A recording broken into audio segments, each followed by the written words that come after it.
Your Honor, please raise your right hand. Do you swear to tell the truth, the whole truth, and nothing but the truth in this inquiry, so help you God? Yes. The oath has been administered, Your Honors. Thank you. I will recognize you now, Okay. Honorable Vice President. Yes. Mr. Chair, the position of Undersecretary and Assistant Secretaries and other appointed positions are positions of trust and confidence by the appointing authority. The resignation letters of the USEX and the ASEX of DepEd were accepted by the appointing authority. And who is that? Mr. Chair? The President of the Republic of the Philippines. Yes. It is not the Secretary of the Department of Education. So you ask the President of the Republic of the Philippines why he accepted the resignation of the USEX and the ASEX.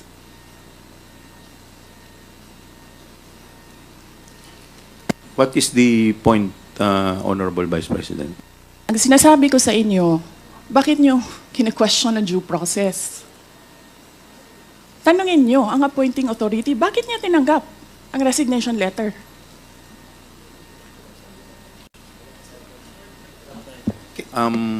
Madam Vice President, Yes, sir. we will, wala pa po tayo dun sa usapin na yun. Sa anong usapin, Later sir? later po sa binabanggit po ninyo. Sa anong Wala usap- pa po tayo sa period of interpellation. Bubuksan ko pa lamang po ang period of interpellation. Yes, sir. Nandun na kayo sa topic. Hindi po tayo nag-i-interpellation ngayon. Madam Vice President, nag-uusap po muna ang mga miyembro. Yes, so, sir. please do respect. Yung Yes, mga, I am very respectful. I am dovetailing from Congressman Marcoleta. The appointing authority is the President of the Republic of the Philippines. Why are you questioning due process in a discussion of resignation of USEX and ASEX? Wala pa pong nagtatanong about that, Madam Vice President. Sir, kinontempt nyo Madam- na, sir, dinetain nyo na yung tao for due process. Madam Vice President, Sir, nasa loob ng detention ang tao because you questioned due process. Asaan ang explanation ng due process ninyo doon? Nasaan? Madam Vice Tinanong President, kita kanina. I'm sorry, sir. Tinanong kita kanina, sino ang appointing authority? USEC ng ASEC. Anong sagot mo? Secretary. Hindi mo pa po- alam. Hindi pa po ako nagsumasagot. Hindi mo. Nakita kita, sumagot. Camera. Kita kita sumagot. Sinabi mo, Secretary. Chairman, motion to Hindi suspend ninyo alam for 5 lahat. minutes. 1 Na minute ang reset. nag-a-appoint One ay minute President. suspension is declared by the chair. Can we observe proper decorum? Chair. Mr. Chair? Mr. Chair. May I be allowed? Yes, Madam Vice Yes. President. You need to reconsider that extension of your detention. It was illegal in the first place. You asked the President why he accepted the resignation. Do not ask due process. Mr. Chairman. Mr. Chair, Yes, Congressman Paduano. Congressman Nakop. Mr. Chair, Madam Vice President, if you have any question insofar as the actions of this committee are concerned, I think the proper remedy is for you to go to the court. Sir, I will go to court.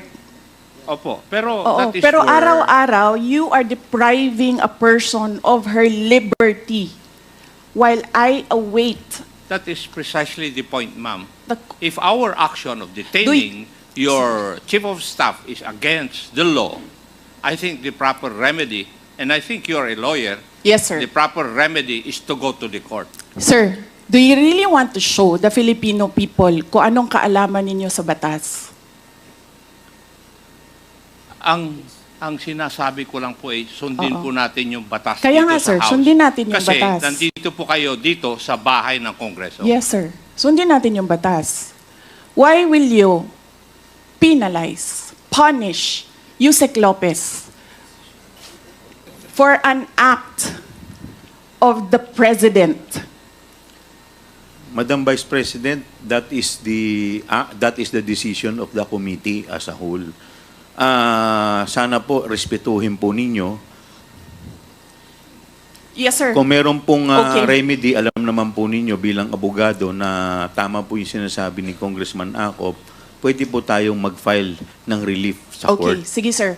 Tinutulungan ko lang kayo, sir. Kasi napapahiya ang Pilipinas. Ganito ba ang House of Representatives? Tinutulungan ko lang kayo. Maraming salamat po, Madam Vice President. With all due respect, Yes, Mr. Chair, Congressman Mr.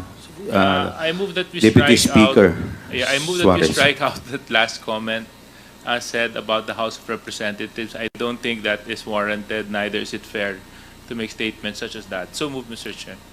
Second. Is there any objection? Hearing none, the motion is carried. And Mr. Chairman, Yes, may Congressman we Dan remind all the Fernandez. resource persons to address the chairman kasi nakakawala po ng respeto sa committee na to kung hindi po natin i-address ang chairman. Maraming salamat po, Mr. Chair. Thank you.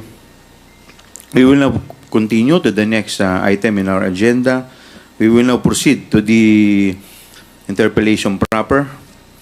The first to interpolate is the Honorable Congressman Acop.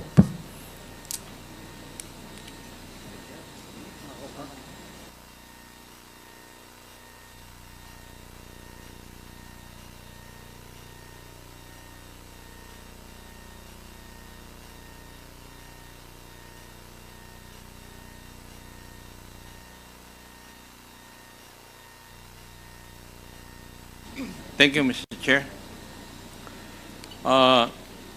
May I ask Mr. Edward Farda?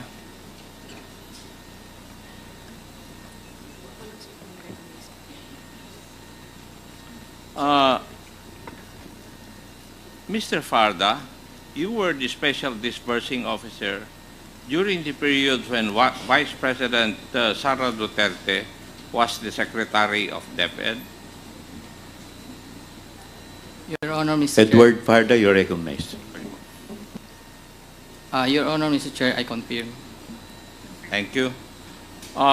Would you also confirm the 3 land bank checks, each amounting to 37.5 million, were issued to you as payee and were encashed by you? Would you confirm that? Mr. Farda, you are recognized. Your Honor, I confirm. Thank you. And would you also confirm that you certified the correctness of the liquidation reports on the use of the DepEd confidential funds and in fact issued the corresponding certification? Would you confirm that? Mr. Chair, pwede pong paulit lang po nung question regarding dun sa issue ng certification. Congressman Acop, please continue. Please repeat. Yes, Mr. Chair. Mr. Farda, can you, did you certify to the correctness of the liquidation reports on the use of the DepEd confidential funds and in fact issued the corresponding certification? Mr. Chair, wala kaming kakampi dito. Walang maka-point of order para sa amin. How can you ask a resource person without Madam giving him Vice- copies? Without giving him Mr. copies? Chair, point of Madam order, Vice Mr. Chair. President, please wait to be recognized. Give him copies. Point of order. What's the point of order of the Honorable Yes, Castro? Mr. Chair, Representative Acop is asking our resource person, why is it that the Vice President is batting? Yes, Yes, ma'am. the point of No, order hindi Kasi is po wala dapat kaming ganon. kakampi Proper. dito, ma'am. Pero dapat Walang pakinggan maka-point One minute of recess declared by order. the chair. Well, point of order.